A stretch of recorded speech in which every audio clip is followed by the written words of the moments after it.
Manggagamot na may kapatid na diwata. Tunay na kwento ng aswang.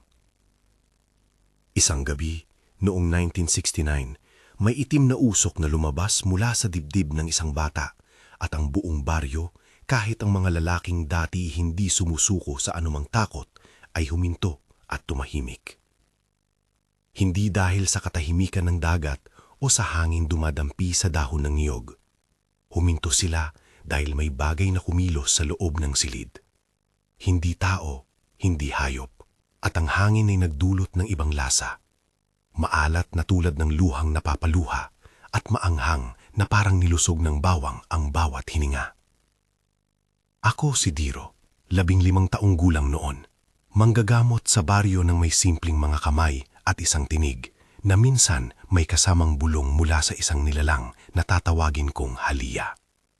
Sabi ng iba, hindi ko sinasadya ang pagiging manggagamot. Sabi ng ilan, kami lang talaga ang dinadakip ng mga diwata sa mga sulok ng isla. Tawagin mo man itong regalo o sumpa. Sa akin, ito'y mas komplikado. May kapatid akong diwata. At dahil sa kanya, may lakas din akong natanggap o kaya'y ipinahiram lamang sa akin ng sandali. Alam ko na ang pamagat nito ay parang takot-takot na husay. Manggagamot na may kapatid na diwata. Pero hindi ito katang-isip. Ito ang aking tangalan nang napapahinga ako sa lilim ng mga niyog at tinutulungan ng mga ina na may lagnat na anak, ang mga magsasaka na may sakit sa tuhod o ang mga matandang nilalagnat dahil sa marurupok na pangangatawan. Hindi pala madaling ipaliwanag kung paano lumilitaw sa iyong palad ang liwanag na hindi galing sa ilaw ng lampara. Hindi madaling sabihin na may isang tinig na kumakanta ng mga salita na parang alon sa baybayin. Maari mong sabihin kaunting musika lamang, ngunit sa tuwing iyan ay aawit, ang sakit ay humuhupa. Unang umusbong ang aking pangalan sa baryo nang dumalaw si Ate Nelia, dala-dala ang kanyang anak na may malamlam na muka at hindi makahinga ng maayos. Hindi ko na kailangan ng maraming salita. May panahong alam mo na ang sakit ay hindi basta sakit lang. Humawak ako ng kanyang mga kamay, hinawakan ng ulo ng bata at naramdaman ko ang isang bagay na parang malamig na alon sa aking palad. May sumunod na pagdiriwang ng liwanag. Ang usok na sumisingaw mula sa bata ay hindi pangkaraniwan. Itim, mabagal, tila bosing ng gabi. Nilabas namin iyon sa paraan na alam lang namin. Hindi ko ilalarawan ng paraan dahil hindi ito leksyon dito. Boses ng Halia lamang ang sasabihin na napunta sa hangin. At nang kumawala ang usok, nang humupa ang paghinga at muling kumalat ang kulay sa bisngi ng bata, halos buong baryo'y napaligiran ng pag-ulan ng pasasalamat at maliit na alam na takot. Iyon ang una kong tagumpay na alam ng marami. May laawan ng bulong sa aking ulo, ang maliit na bata na hinaplos ang aking kamay pagkatapos ng pagdinig niya ng hininga. Ang mga mata ng mga nanay nag-umiyak at nagpasalamat. Ang tunog ng plato at mga kutsara sa mesa. Simpleng ritual ng pamayanan. Hindi mga ritual na sinusulat ko rito. Ito ay alaala lamang ng kung paano ako unang tinawag na manggagamot. Kasama ni Halia sa mga sandaling iyon ang kanyang boses na parang kuliglig sa gabi, ang kanyang payo na hindi palaging naiintindihan ng iba. Mag-ingat, sabi niya minsan, ang lahat ng ilaw ay may anino. May isa pa akong pasyente na hindi madaling limutin, si Kuya Ron. Marka ng edad sa muka ngunit may loob na kawangis lang bato sa kanyang pamamalakad. Duwende raw ang umaatake sa kanya, sabi-sabi lang noon. Pinuntahan niya ako na may bakas ng pagkapail sa mga mata. Hindi ako nagsabing ako ang magpapatotoo sa lahat ng bagay. Naglakad kami papasok sa kanyang kubo, nag-upo sa lupa at nang tumingin ako sa kanyang hininga, may isang bagay na paliwanag ni Halia. Mabilis siyang maabala at ang loob niya ay tiniklop ng hindi nakikitang kamay. May mga salita na napakahirap ilarawan, parang sinasabi sa iyo ng hangin ang pangalan ng isang nalilimot na bakaing lumalango. Hindi ko man maisalarawan, ngunit natulungan ko siya. Naglakad si Kuya Ron pagkatapos ng mga araw na iyon na tila nababalik ang kanyang sarili. Nagtawanan kami, kumain kami, nagpaalam siya ni walang gaang bigla ang pasasalamat. Ang mga unang tagumpay na ito ang nakaakit ng iba pang tao. Lumaki ang pangalan ko sa mga usapan sa palengke at sa ilalim ng bubong ng simbahan. May bata na naligtas dahil sa diro. Ang anak ni Nelia ay naibalik mo. Ako'y pinagkalooban ng tingin na may kagalakan, pero sa likod ng tuwa ay may mga matang nagmamasid na hindi matatapos sa paghahanap ng kahinaan. Sa isang bayang maliit at may litid na ugnayan, ang papuri ay maagang nauuwi sa paghahabla ng pananagutan. Kung naririnig ninyo na interesante ang ganitong klase ng kwento, kung gusto ninyong marinig pa ang mga totoong kwento ng aswang mula sa iba pang sulok ng dinagat, mag-subscribe at manatili sa akin hanggang matapos ang kwento. Hindi nagtagal, dumating ang gabi na nagbago ang ihip ng hangin. May isang matandang lalaki ang dumating sa baryo. Hindi siya taga rito. Halata sa kanyang paglalakad na naglakbay siya mula sa ibang pulo. Ang paay pawisan, ang damit niya ay dahil sa pag-ulan ng dagat, at may kwintas siya sa leeg na tila may liwanag na hindi ko agad maipaliwanag. Hindi kasing ninning ng lampara, kundi parang may ulot na maliliit na batis sa ilalim ng tubig na kumikislap ng hindi mo napapansin. Kasama ang kanyang pagdating ay isang kakaibang pang-amoy. Hindi amoy ng tao, hindi ng isda o ng niluto ng pangan. Ngunit hindi iyon ang pinakamaaga. Ang pinakamalungkot ay nang siya'y magsimulang maglayag ng isang bagay. Isang fine na pulbos na sa pagbitaw niya mula sa dalili ay parang nagwiwisik siya ng ulan. Tinawag nila noon mahay, at sa simula inisip namin na mga balitang luma lamang, isang paniniwala ng matatanda. Ngunit nang itinaboy ng hangin ang pulbos, nagsimulang umangal ang mga hayop, nabuhayan ng loob ang mga anino, at ang mga taong unang sinumsugod ay yumuko na lamang na parabang may humahawi ng lahat sa kanilang palibot. Dalawa sa mga kababayan namin ang nagkasakit ng hindi maipaliwanag. Hindi sila nagkaroon ng lagnat na karaniwan.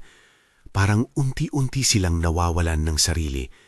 Ang matay parang naglalakad sa ibang landas.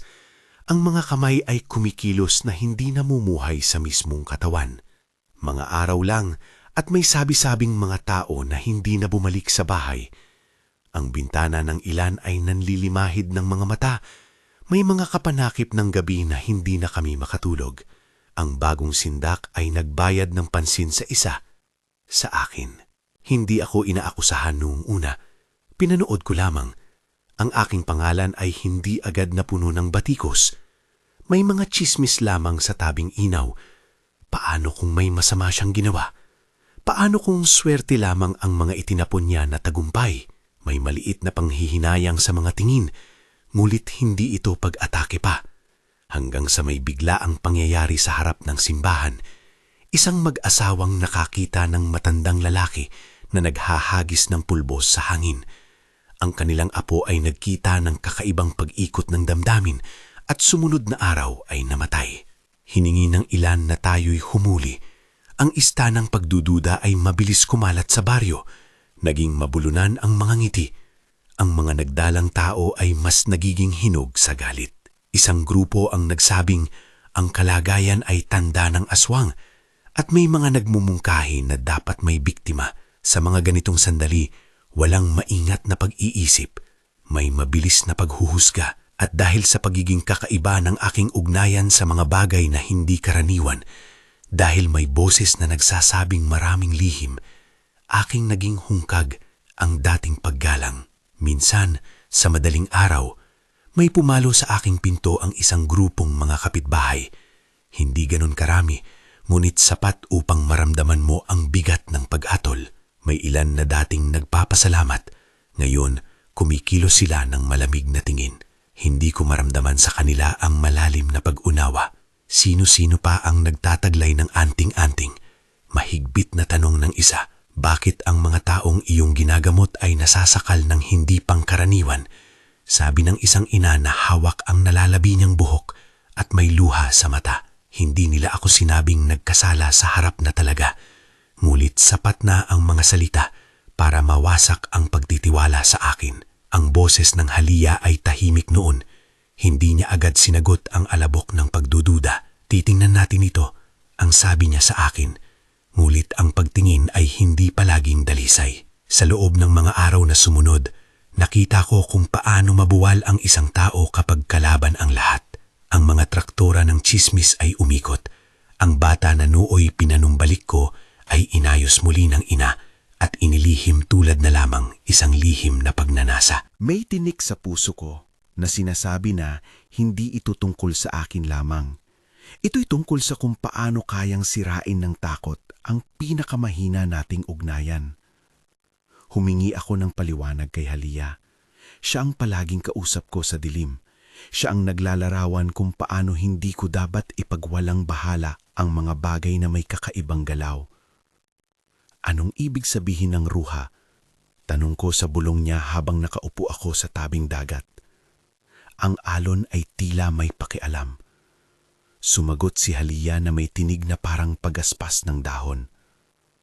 Ang ruha ay hindi laging anyo ng aswang na iyong napapanood sa kwentuhan. May iba't ibang muka. Ito'y mga nilalang na nagtatakip ng mukha ng tao, umaangkin ng pag-iisip, naglalagay ng anino sa loob. Ang ilan nagtatagal, ang iba ay mananagot sa maliit na piraso ng langis ng gabi. Hindi ko inaasahan na iyon ang sasabihin niya. Hindi ko rin tinanggap na agad-agad. May bahagi ng aking pagkatao na pilit kinakalaing magtaka at maniwala pa rin sa sarili. Ngunit hindi ako bulag. Nakita ko ang mga palatandaan, mga kwintas, mga panaginip ng mga nawawala, mga maligagayang awit na biglang nisisigaw, at isang patuloy na pagkalat ng pulbos na nagdudulot ng pagkabulag ng isip. Sa akin, malinaw na hindi lang ito sakit. Dito nagsimulang mag-unlad ang takot at galit ng baryo, at sa pag-ikot ng mga araw, ang takot ay naghanap ng sinisihin. May mga araw na parang lumalamig ang lahat. Ang mga lumang kabitbahay na dati tumulong sa akin ay naglalakad na hindi tumitingin sa akin. May mga ngiti silang sinusupil. Napagtanto ko na marami sa kanila ang natatakot, hindi lang sa mga aswang, kundi sa kung ano ang maaaring gawin ng mga taong natatakot. Nangyari ang isang gabi na may isang grupo ang dumating, may hawak na mga kagamitan at nagtanong ng may galit. Hindi nila ako sinaktan ng madali, ngunit sapat na ang panunuyot ng tanong at ang pagdungaw sa aking sarili upang mabutas ang katahimikan. Kahit na ganito ang nangyari, hindi ako sumuko sa paghahanap ng katotohanan. Hindi ako humingi ng pag-alis. Natutunan ko na ang katotohanan ay madalas nakatago sa mga bagay na hindi agad nakikita. Naglakad ako sa mga ilog at pinakinggan ang mga matatandang nagkukwento.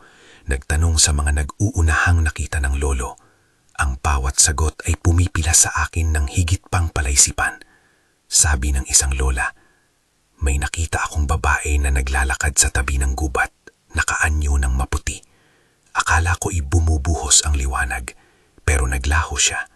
May iba na nagsasalaysay ng kwintas na kuminang at nang may hangin ay bumagsak ang isang bubong at may nawawala sa loob. Sa isang pag-uusap sa tabing dagat, sinabi ng isang matandang mangingisda na nalaman niya ang salitang ruha.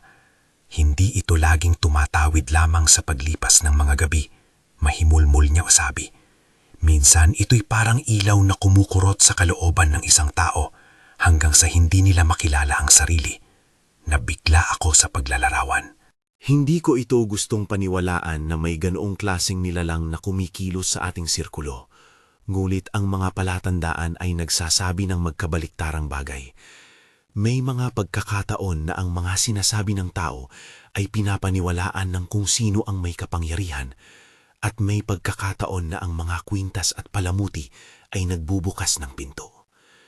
Sa pag-uusisa ko, may mga tukso rin sa gitna ng pag-iimbestiga, mga pamilyang naghahanap ng sagot, mga taong may hinanakit sa akin at isang maliit na pagkabigo dahil hindi ako perpekto.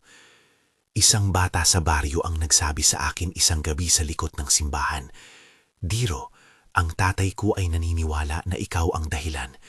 Hindi ko alam kung paano sagutin iyon. Isang gulat ng lamig ang dumampi sa akin.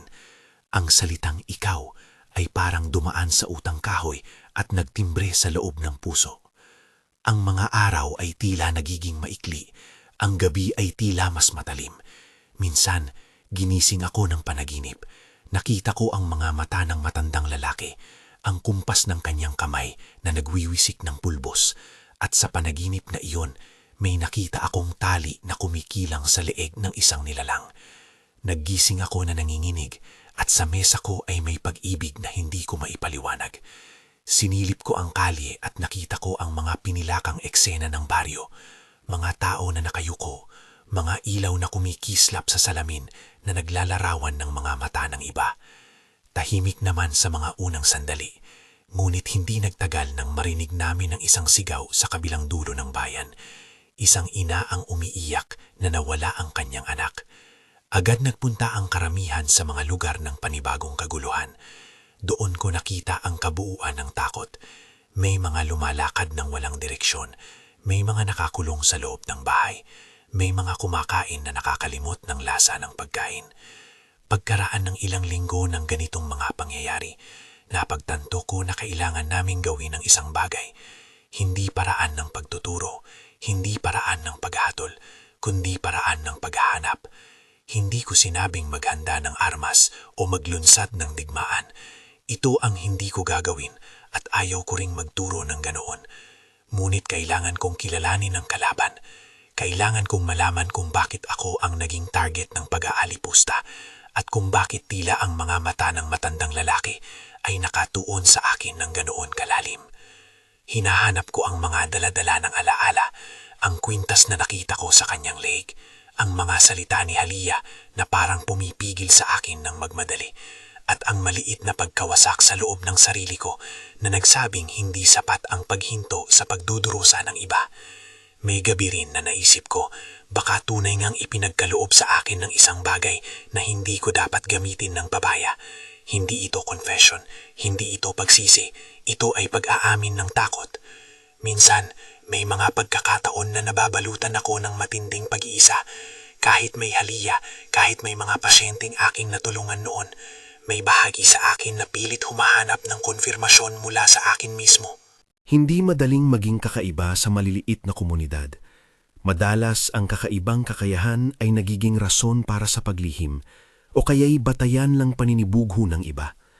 Dahil dito, may mga naggalit na nagsimulang magpakalat ng mga kwento na ako'y nag-aalay ng kaluluwa, na ako'y nagtatabi ng lihim na yaman. Ang mga kwentong iyon ay parang maliit na apoy, nag-uumpisa sa isang pugon, tuluyang lumalawak.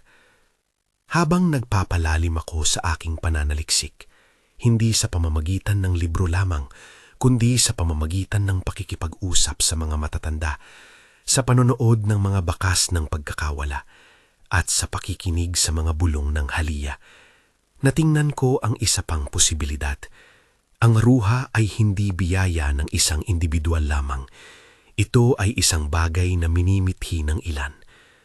May tinig si Halia noon na hindi ko malilimutan. Kung may kumukuha ng apoy at sinasabing liwanag iyon, mag-ingat ka sa mga kamay na maglalakbay sa dilim. Hindi ko pa rin maintindihan ang lahat ng mga salita niya, ngunit alam kong dapat maghanda.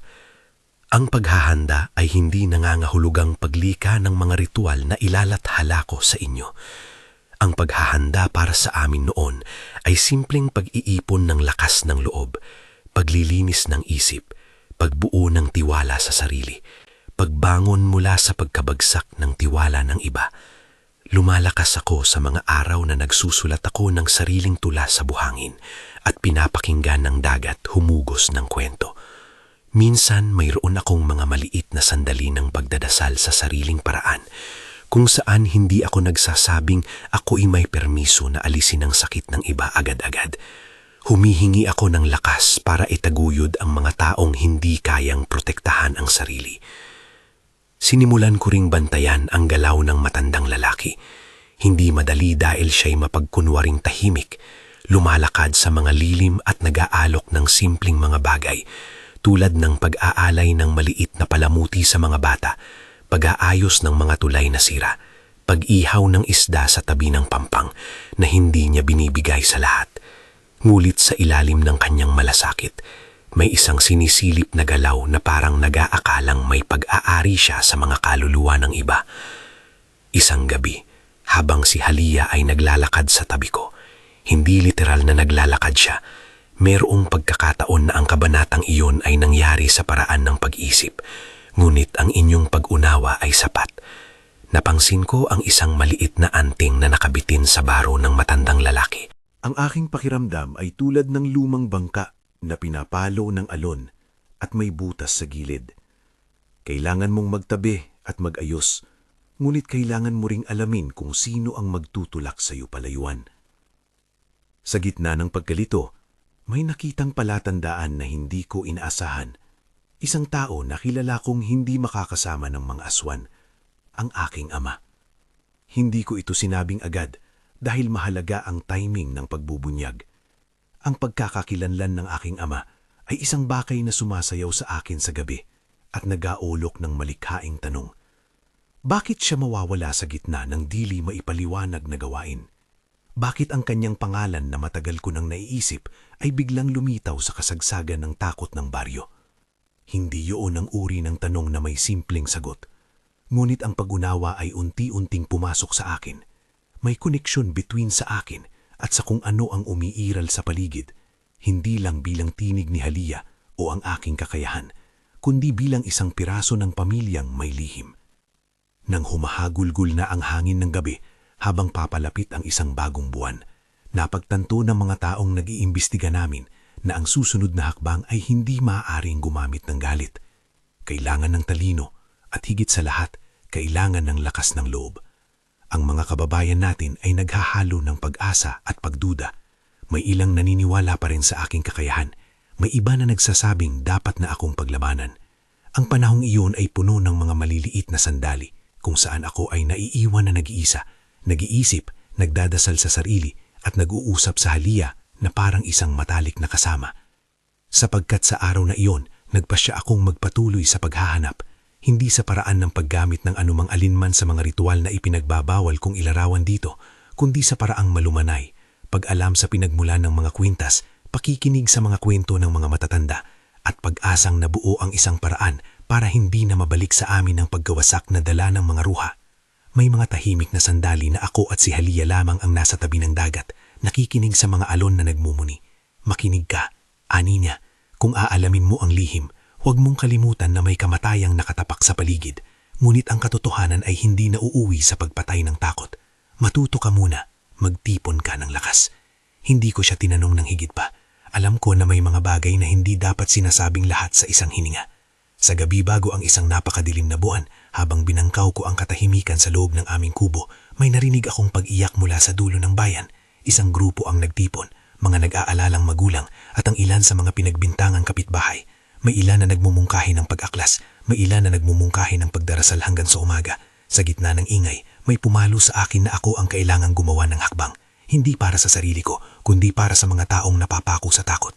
Naglakad ako paakyat sa tuktok ng maliit na burol, kung saan nakatayo ang lumang balete. At doon, sa pagitan ng ugat at hangin, ako'y tumigil.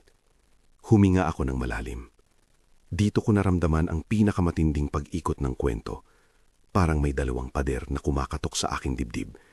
Ang isa ay hinahabol ang pag-asa, at ang isa naman ay humahagis ng pagdududa.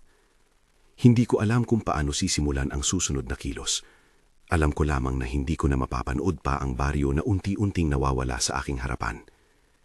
At iyon ang panahong nilikha namin ng plano. Hindi isang ritual na isusulat ko rito, kundi isang pagpupulong ng puso at isip. Nag-usap kami sa mga piling tao na maaasahan. Ilang matandang maningisda, ang isang babaeng manggagawa sa palengke na hindi natatakot magsalta, at ang ilang kabataang may tapang. Kailangan naming malaman kung sino ang nagdadala ng mga kwentas at kung sino ang umasabit ng pagkatao ng iba sa liwanag na iyon. Kailangan naming malaman kung bakit ang matandang lalaki ay parang may hawak na pahintulot sa pagkuha ng mga kaluluwa at bakit lagi siyang dumadapo tuwing gabi sa gilid ng aming baryo. Sa isang sulok ng pagpupulong, sinabi ni Halia ng mababa, "May pagkakataon na ang kakambal na hinahanap natin ay may sarili ring tinig. Hindi lahat ng tumatawag ay kaaway. Ngunit ang paghahati sa gitna ay kailangang maunawaan." Hindi niya sinabi kung sino ang kakambal. Hindi niya ko pinilit na sumangon. Ngunit may naramdaman akong panibagong lakas. Hindi basta lamang dahil ako'y tinawag na manggagamot, kundi dahil may isang pamilya ng mga nilalang na kumikilos na parang iisang katawan. Pagkatapos ng gabing iyon, may dalawang bagay na naipangako ako sa sarili. Una, hindi ako susuko sa paghahanap ng katotohanan. At pangalawa, kailangan kong harapin ang pagkakataon na matuklasan kung sino ang nasa likod ng madilim na paglalakad na ito, kahit pasabihin man nila na ako mismo ang kalaban. Hindi ako nagmamataas sa sarili. Nakikita ko ang aking mga kahinaan. Ngunit may isang bagay na hindi ko hahayaang patayin. Ang pagkakaisa ng aming mga kapitbahay, kahit pa ito'y nasira na ng maraming paniniwala. Ang susunod na hakbang ay pag-akyat sa kagubatan. Hindi magdidetalya ng ritual, hindi magbibigay ng mga sangkap, kundi isang pagpunta upang humingi ng paliwanag mula sa mga nakikita namin. Sa pag-akyat natin papasok sa lilim, ang hangin ay nag-iiba. Ang mga dahon ay parang humahablos sa ating muka. May amoy ng lupa na matamis at tila may mga boses na nagbubulong na hindi mo agad marinig kung hindi ka nakikinig ng maigi. Ang bawat hakbang ay may maliliit na tunog, mga talampakan, mga sanga, ang pag-ikot ng ilang ibon.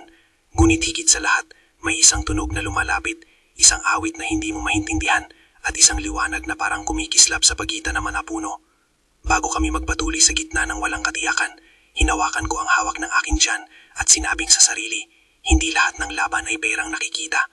May laban na kailangan mong sagutin dahil sa pagmamahal sa bayan. At sa oras na iyon, ang boses ni Halia ay dumampi muli. Kapag tinawag mo ang kakambal, maging handa ka na hindi lamang siya maglalabas ng liwanag. Baka kailanganin mong magbigay din ng bahagi ng iyong sarili. Hindi ko alam kung ano ang ibig sabihin niyan, ngunit sa ilalim ng aking dibdib, may isang pag-alinlangan at isang pag-asa na nagsasayaw. Ang mga susi ng pag-unawa ay parang kumikislap sa malayo, nag-aanyaya upang dumaan ako at sumama. Kaya ako'y lumakad pasulong, hindi bilang isang bayani, kundi bilang isang tao na may matinding pagnanais na ibalik ang kapanatagan sa mga taong nangangailangan. At habang papasok kami sa anino ng gubat, naramdaman ko ang isang malakas na usok na unti-unting pumapalibot. Hindi tulad ng dati. Ito'y iba, mas makapal at parang may sariling buhay. Sa pagitan ng mga puno, may isang liwanag ang kumislap at sa sandaling iyon, parang may dumilat na isang mata sa dilim. Hindi ko alam kung sino ang kitaeng iyon, ngunit alam ko ang isang bagay. Ang gabi na yan ay hindi na babalik sa dati. Ang mata sa dilim ay kumislap muli, maliit na apoy na tila kumikibo at humahabol sa aming mga anino. Humigpit ang kapit ng mga kasama ko. May mga lumang mukha na alam kong hindi basta-basta lumalapit sa gubat kung walang dahilan. Ngunit ang lahat kami ay naroon dahil may mas malaki kaysa sa takot, ang pangangailaman na maibalik ang katahimikan sa baryo. Hindi ko na muling ilalarawan kung paano namin tinawag ang kakambal. Hindi iyon ang puntong dapat talakayin rito. Ang dapat sabihin ay kung ano ang dumating. Sa kalagitnaan ng usok at kahit na tila may bangis ang hangin, may isang presensya na dumaloy papasok, hindi maikumpara sa anumang nakilala ko noon. Hindi niya dinulot ang takot, hindi iyon gumagamit ng malalakas na pangil o daing. Dumating siya katulad ng ilaw sa ilalim ng alon, tahimik, malalim, at may tinig na nagmumula sa ilalim ng lupa at sa hukay ng dagat sabay-sabay. Lumitaw si Mesay sa anyo na hindi ko inasahang makita. Hindi siya malaki, ngunit hindi rin maliit. Parang yaman ang kanyang pagkabuo sa liwanag na hindi ko matukoy kung ito'y kulay ng araw o kulay ng buwan.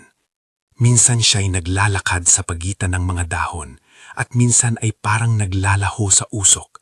Ngunit anumang galaw niya, ang espasyo sa paligid niya ay nagiging iba. Ang hangin nagiging mabigat sa tama niyang pag-ikot at ang amoy ng dagat ay nagiging maalab na parang sumisigaw ng pag-asa. Humuni ang boses ni Halia at hindi ko na muling kinakailangang ilarawan ang tunog niya. parang tugtugin ng kuliglig at alon na magkasabay. Narito, sabi niya sa akin, ngayon ay palakasin mo ang iyong paningin. Huwag hayaang ang sariling takot ang magpahina sa iyo. Hindi man malinaw ang mga hangarin ni Misai sa simula, unti-unti siyang nagpakita ng isang serye ng larawan sa isipan ko. Mga alaala na hindi ko napagsaliksik ng mag-isa. Ang matandang lalaki na may kwintas, ang mga mata niyang tila na iiba sa ilalim ng ilaw ng buwan, at isang pinto sa pagitan ng dalawang puno kung saan may naglalakihang ulap na pumapasok at lumalabas. Hindi ito eksaktong salita, parang panaginip na binibigkas sa harap mo habang gising ka. Hanapin ang tali, bulong ni Misai, at doon naglaho ang sinag, a sign na marahil iyon ang kailangan naming gawin. Ngulit hindi kami nagmadali ng walang pinag-iisipan. Hindi namin inatake ang anumang tao. Hindi iyon ang paraan namin noon at hindi iyon ang paraan na pinapahalagahan ng aking diwa. Ang aming plano ay maingat, hindi dahil sa taktika lamang, kundi dahil kailangan kong protektahan ng mga inosenteng maaaring masangkot. Pumili kami ng maliliit na grupo at umikot sa mga gilid ng gubat. Hinanap namin ang mga bakas ng pag-ikot ng pulbos, ang mga labi ng kwintas at ang mga sabit-sabit na tali na maaaring nagdadala ng piraso ng ibang mundo. May mga sandaling malapit kami sa lagusan ng kagubatan at naramdaman kong isang malamig na pangamoy ang dumarating. Hindi malamig na nagpapalamig ng katawan lang, kundi malamig na kumakagat sa liwanag ng pagkatao. Naramdaman ko rin kung paano humihinto ang puso ko sa mga segundo bago kami magsimula. At doon ko nakita ang ama ko. Hindi agad ko siya nakilala. Hindi dahil iba na ang mukha niya, kundi dahil siya'y tila na iba ang pagkilos. May kawalan ng pagkakilanlan sa mga mata niya, parang nilalakad ng ibang kalooban. Bihira ang pagkakataon na nakikita mo ang taong pinakamahal sa iyo sa paraang ganito. Hindi dahil sa pagkakasakit, kundi dahil may isang bagay na humahawak sa kanyang loob at nagiging pansamantala ang pag-iiral niya. Ang kwintas sa kanyang leeg ay kumikislap at umiindak sa malamlam na liwanag at sa paligid niya ay may maliliit na usok, ang uri ng usok na hindi mo basta mabubura sa hangin.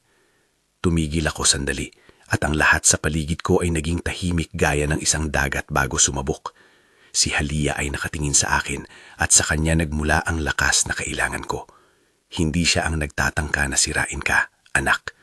Ang sabi niya, ngunit ang mga salita niya ay may bigat. Siya ay napasama lamang. Hindi ko na matandaan kung paano ko naabot si tatay. Siguro dahil sa pag-ibig, siguro dahil sa galit na hindi ko alam kung paano ipapakita. Ngunit ang mga hakbang ko patungo sa kanya ay parang paglalakbay sa ilalim ng baha. Mabagal at may pakiramdam na ang bawat sandali ay may hangganan. Nang ako'y nakalapit, may kumislap sa loob ng kanyang mata. Napuno ako ng isang kaibang timpla ng galak at takot. Nasasagi ko ang ama ko, ngunit hindi buong buo. Pa, mahina akong tawag. Nang-angat ang kanyang mukha at may parte ng pagkilala na dumaloy, parang tubig may sumisingit sa pagitan ng bato. May isang sandali na nakita ko ang lumang ngiti niya, tulad noon bago siya nawawala. Ngulit ito'y napakabilis. Ang ulap sa paligid niya ay tila kumapit sa kanyang paghinga, at ang kukabit sa kanyang leeg ay naglabas ng isang maliit na kislap na parang isang maliit na mundo ang umatake sa loob. Pinilit kong hawakan ang kamay niya. Mainit pa ang balat niya, ngulit malabo ang pag-iba ng kanyang laman. Anak, bulong niya nang may kaguluhan sa boses. Hindi ko. Doon ko naramdaman ng isang matinding pagsalakay sa akin mula sa loob. Hindi pisikal, kundi isang uri ng presyon na nagpapadilim sa iyong isipan. Nakaramdam ako na may pilit na humahawak sa aking mga alaala. Sinusubukang tanggalin ang mga ito. Ngunit hindi ko hinayaan. Lumingon ako sa gilid at nakita ko si Kuya Ron, si Ate Nelia, at ilan pang nakaabot ang kamay para tumulong. Hindi kami iisa. Ang labanan sa gubat ay hindi isang buntong hininga lamang. Parang bulalakaw ang mga pangyayari, mabilis at puno ng liwanag na kumikislap at may mga sandaling parabang tumigil ang oras. May mga nilalang na lumitaw mula sa usok, hindi ganap na anyong tao, ngunit hindi rin hayop. Mga anino na naglalakad sa anyong mukha, mga mata na kumikislap sa pagitan ng mga dahon. Ang ilang tao sa aming grupo ay muntik nang nawalay sa takot, ngunit may pag-ibig na nagtulak sa amin na huwag bumitaw. Tumalon si Misay sa gitna ng tumulto. Hindi ko mailarawan ang galaw niya ng tama. Parang sinasayaw niya ang hangin at ang hangin ay sumusunod. Sa kanyang palad, may anumang liwanag na parang nagiging apoy at tila may mga bulong na sumasabay. Sa sandaling iyon, naramdaman ko ang kapangyarihan na inaangkin ng aming lahi. Hindi dahil ito'y sa akin lamang, kundi dahil ito ay bahagi ng mas malawak na usapin, ang pagsuporta ng diwang nagmamahal sa tao. Sa kalagitnaan ng pangyayari, nakita ko ang matandang ruha na nakatayo malapit sa tatay ko. Ang anyo niya ay parang lumang tao, ngunit may liwanag na nagmumula sa ilalim ng balat. Siya ang nagkakalat ng pulbos at naglalakad ng parang bayani sa sariling mundo. Nang makita ko siyang hawak ang kwintas ng tatay, kinabahan ako. Dito na ako lumaki sa tinig na nagsasabing may isang paraan lamang para talunin ang ganoong nilalang. Hindi upang puksain ang buhay, kundi upang putulin ang pukakabit ng bagay na nag-aari ng isip. May alon ng takot pero mayroon ding malakas na pagnais na iligtas ang pamilya. Hindi na ako nagdalawang isip. Tumakbo ako at ginamit ang karit na dala ng isa sa mga matatanda. Hindi para pumatay, kundi para alisin ang tali ng palamuti na parang nagkukulong sa dibdib ng tatay. Sa paglapit ko, may isang malakas na puwersa ang humataw sa akin. Nakaramdam ako ng malalim na panunupil sa puso. May panahong naramdaman kong mawawala ako. Ngunit isang mainit na kamay ang dumapi sa aking balikat. Hindi mula sa tao, kundi mula kay Misay. At sa sandali na iyon, naramdaman ko ang all-in support ng kakambal ko. Nakita ko ang karit na naputulang sinulit. Nakita ko ang pag-alis ng isang maliit na palumpong ng usok mula sa dibdib ng tatay. At sa oras na iyon, nagkaroon ng puti, isang simpleng liwanag na parang dagat na nilabasan ng araw pagkatapos ng malakas na bagyo. Sa ilang segundo, bumalik ang pag-ibig sa mga mata ng tatay at nakita ko na muli siyang ako, hindi nilalakad ng ibang kalooban. Tumigil ang labanan ng hindi namin inaasahan, hindi dahil sa mga espada na bumagsak, kundi dahil ang pag-asa ay biglang umusbong. Nakita ko ang ilang ruha na nagbago ng anyo, naglaho sa underbrush, hindi dahil sa pag-uwi ng kanilang buhay, kundi dahil nawala sila sa aming mundo, parang usok na iniwan ang katawan. Maraming nanlaki ang mga mata at may mga humubog ng malalim na paghinga. Nakita ko si tatay na humiga sa lupa, ngunit hindi siya katulad ng dati. Ang anyo niya ay payapa at ang kanyang paghinga ay dahan-dahan bumabalik. Umupo ako sa tabi niya at napuno ng luha ang aking katawan. Hindi dahil sa takot lang, kundi dahil alam kong mahalaga iyon, ang pagbabalik ng isang tao na nawawala. Lumapit si Ate Nelia at inilapit ang kamay niya sa ulo ng anak niya na ngayoy umiiyak sa pagkakaparmasa. May mga sandaling hindi ko matutumbasan ng salita. Ang tao sa baryo ay nagbulong-bulungan habang kami ay naglilinis ng bakas. May umahon na bagong umapay sa hangin. Hindi kasiyahang kaudete, kundi isang mabigat na pag-iyak ng ginawa. Ang ilan ay nagyakap, ang ilan ay tumanggo, at ang ilan ay tumangis ng tahimik. Pagkatapos ng labanan, nagkaroon ng mga pag-uusap. Ang mga akusasyon ay hindi na ganoon kasigla. May mga mapagpakumbababang paghingi ng tawad at hindi iyon madaling gawing palabas. Iyon ay totoo at mabigat. Napunta ang paghingi ng tawad sa mga hapagkainan at sa tabi ng lawa at maraming nagsimulang maglinis ng kanilang mga intensyon. Si Ate Nelia ay lumapit sa akin at hinawakan ang aking kamay ng mahigpit. Hindi dahil hinahanap niya ang pagbayad, kundi dahil nalaman niya ang sakit na naidulot ng pagdududa at nais niyang iayos ang pagkakamali. "Pasensya ka na," sabi niya sa isang pabulong. "Akala ko noon ako'y natatakot para sa sarili ko at para sa anak. Hindi ko inisip na maapektuhan kita ng ganoon." Sabay punas ng luha sa kanyang pisngi. Hindi ako agad nakasagot. May kawayang humahagot sa tamang panik ng dibdib at natutunan kong tumugon ng may malasakit. "Tanggap ko ang paumanhin, ate. Lahat tayo ay nasaktan." Ang pagbabago sa loob ng baryo ay hindi nangyari ng mabilis. May mga sugat na kailangang maghilom at may mga gawaing kailangan muling buuin. ngunit may pagusbong ng respeto at muling pagtitiwala. Hindi lahat ay agad bumalik sa dati. May ilan na patuloy na nagdadalawang isip at iyon ay normal. Natuto kaming magtulungan muli at hindi kami nagtanggal sa isa't isa dahil lang sa kabiguang ito.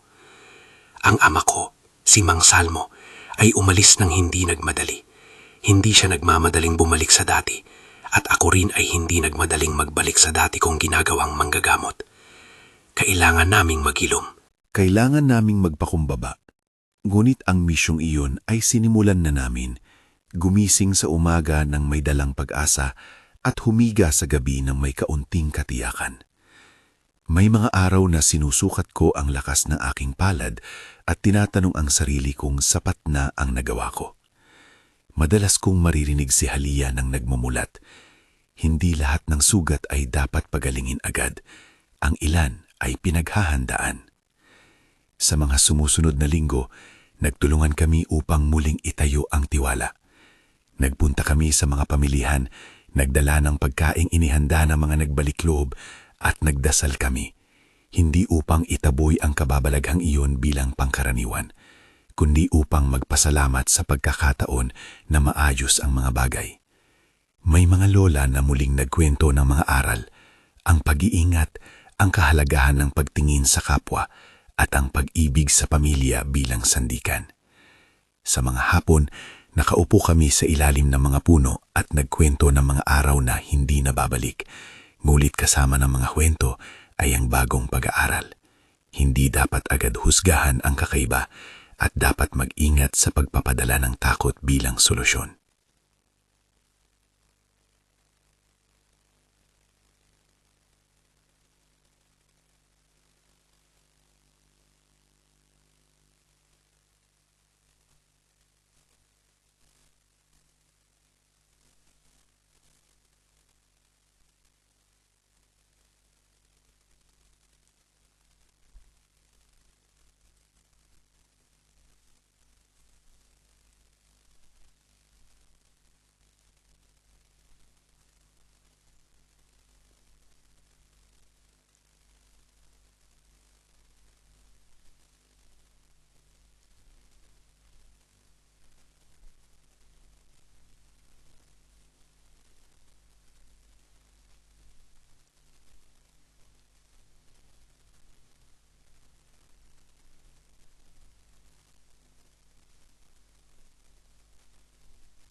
Sa isang gabi, habang naglalakad ako sa tabing dagat, sumama si Halia sa akin sa anyong bulong.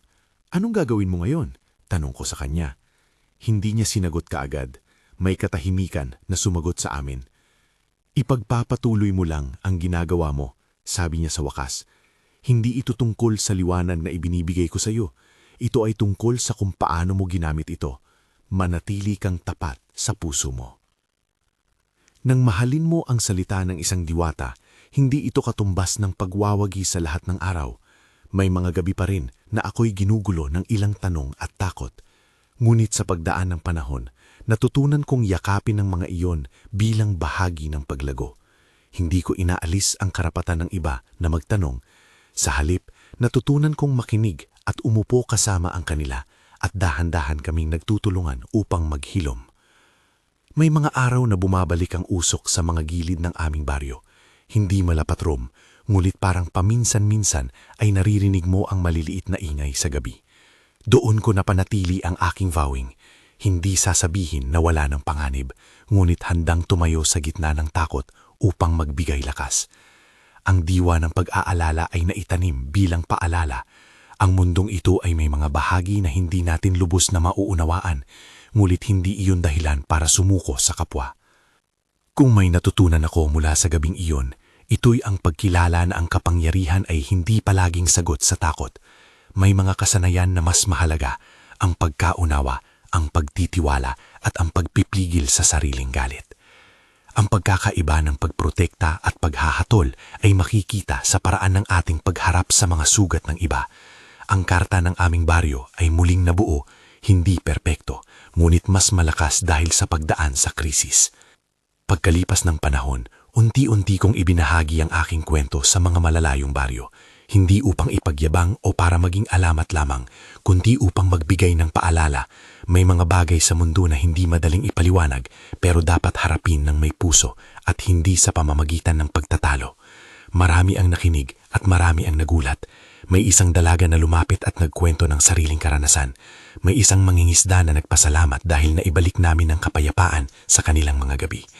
Sa mga sandaling iyon, naaalala ko ang mukha ng tatay ko habang siya ay nakakangiti ng unti-unti sa liwanag ng umaga. Ngayon, kapag ako'y lumalakad sa ilalim ng araw, naririnig ko pa rin ang boses ni Halia, hindi bilang panghuhudyat ng panganib, kundi bilang alala ng katatagan. Minsan, nalulungkot ako dahil may bahagi ng pag-ibig ko na nawala noon sa gitna ng takot. Ngulit mas madalas, napupuno ako ng pasasalamat sa pagkakataong muling hinawakan ng kamay ng ama, sa pagkakataong nakapagbalik loob ang isang buong baryo, at sa pagkakataong nakilala ko ang lalim ng responsibilidad. Hindi ko ipinapangako ang isang perpektong wakas. Alam kong may mga gabi pa rin tatahimik at may mga aninong maglalakad sa gilid ng aming mga tahanan. Ngunit ang natutuhan namin ay ang pagharap sa mga ito ng magkakasama. Ang pagbalik ng tiwala ay walang magic wand. Ito'y gawa ng araw-araw na pagkilos, pag-uusap, pag-ibig, at paminsan-minsang pag-iyak sa ilalim ng buwan. At kung may isang bagay na nais kong sabihin sa sinumang nakikinig, ito'y hindi isang aral na moralista. Ito'y isang paalala lamang. Kapag mayroong kakaiba, huwag agad magturo ng daliri. Magtanong, makinig, at hanggat maaari, magtulungan. Ang mga nilalang na ating tinatawag na diwata o ruha ay bahagi lamang ng mas malawak na kwento ng ating pamayanan. At dapat nating hawakan ng kwento na may respeto. Marami na ang nagdanas ng pagbabago mula noon. May mga bagong kwento sa aming baryo, mga simpleng bagay na nagpapakita na muli kaming nagkakaisa. May mga ina na muling nakakaraos sa gabi na hindi nanginginig. May mga bata na tumatawa sa tabing dagat at may mga lolo at lola na muling nagkukwento ng mga aral para sa mga apo.